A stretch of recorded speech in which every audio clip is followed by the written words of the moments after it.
27 निर्दोष जानों को जान गंवानी पड़ी।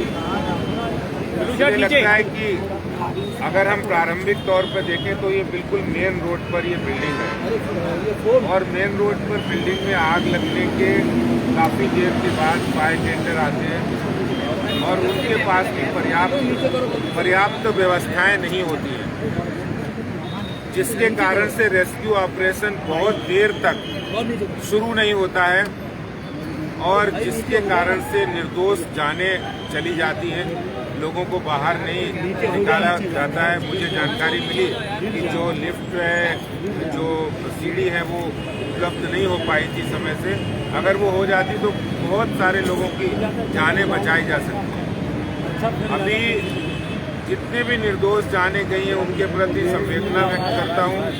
हमारे प्रधानमंत्री जी ने सबसे पहले संवेदना व्यक्त करके यहाँ पर मृतक लोगों को कंपनसेशन देने का भी अनाउंसमेंट किया तुरंत और उसके बाद एनडीआरएफ भी भेजने का प्रबंध किया। लेकिन आज मुझे इस बात के कहते हुए अफसोस हो रहा है कि जो दिल्ली देश की राजधानी है वहाँ पर फायर जो दिल्ली फायर सर्विस है वो ज़्यादा इक्विप्ड होना चाहिए, ज़्यादा आधुनिक होना चाहिए। आज वही पुराने ज़माने की मशीनों से काम चल रहा है।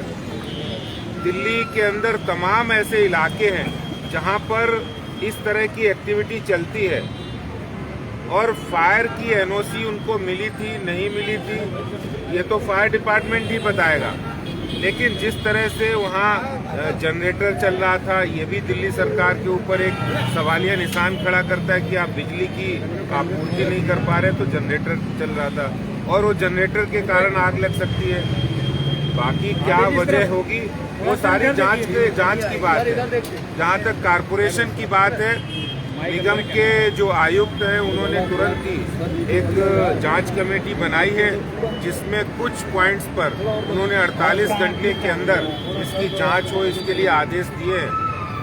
मुझे लगता है कि दिल्ली में बार बार इस तरह की घटनाएं होती हैं, उनकी पुनरावृत्ति होती है और उससे दिल्ली सरकार कोई सबक नहीं लेती है। जहां तक मेरी जानकारी है, दिल्ली सरकार के फायर डिपार्टमेंट भ्रष्टाचार में लिप्त है।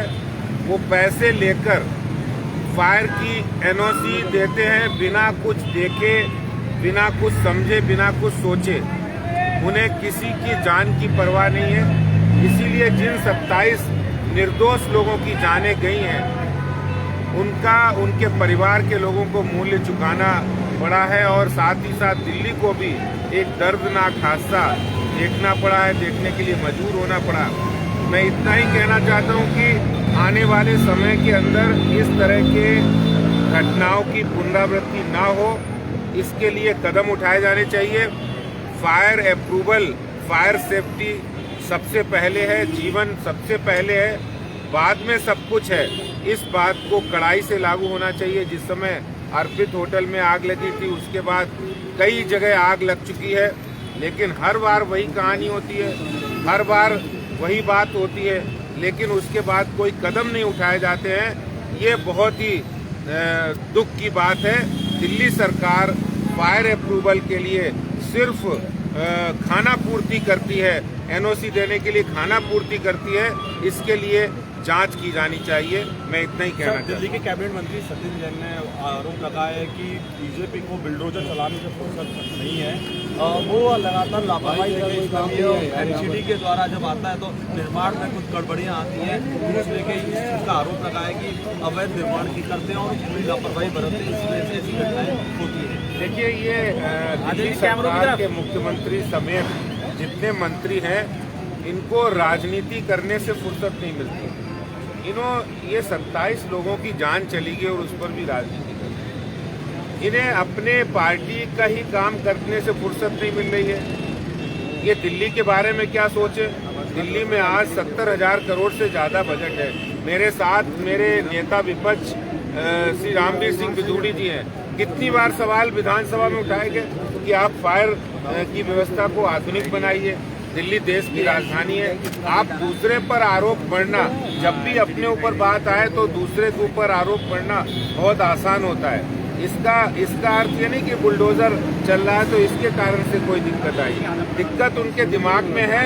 अगर हम अतिक्रमण को हटाना चाहते हैं, वो अतिक्रमण भी कहीं ना कहीं कुछ परेशानियां उत्पन्न करता है। उसी तरह से दिल्ली सरकार को भी कदम उठाने की जरूरत है। अगर उन्होंने फायर में जो कोताही बरती है, एनओसी नहीं दी या दी तो गलत तरीके से दे दी, उसकी जांच होनी चाहिए। और इस तरह का भ्रष्टाचार जो लोगों की जिंदगी के साथ खिलवाड़ हो, ये दिल्ली बर्दाश्त नहीं करने वाली।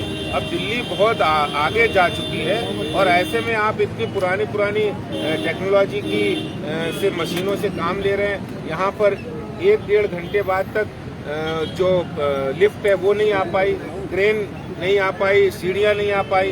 अगर वो आ जाती तो लोगों को ऊपर से कूद कर घायल नहीं होते, कुछ लोगों की इस कारण भी जान गई। तो ये सवाल खड़ा करता है दिल्ली की फायर व्यवस्था पर।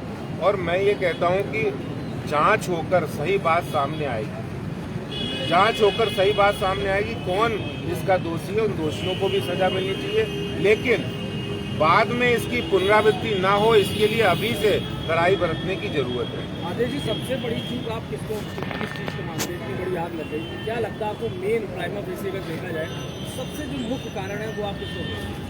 देखिए, मुख्य कारण जिस तरह दिल्ली देश की राजधानी है, अगर यहाँ पर कोई गतिविधि होती है, एक्टिविटी होती है, तो जब हम कोई भी इंडस्ट्रियल एरिया में चले जाएं तो वहाँ पर फैक्ट्री लाइसेंस बिना फायर के अप्रूवल के नहीं मिलता है।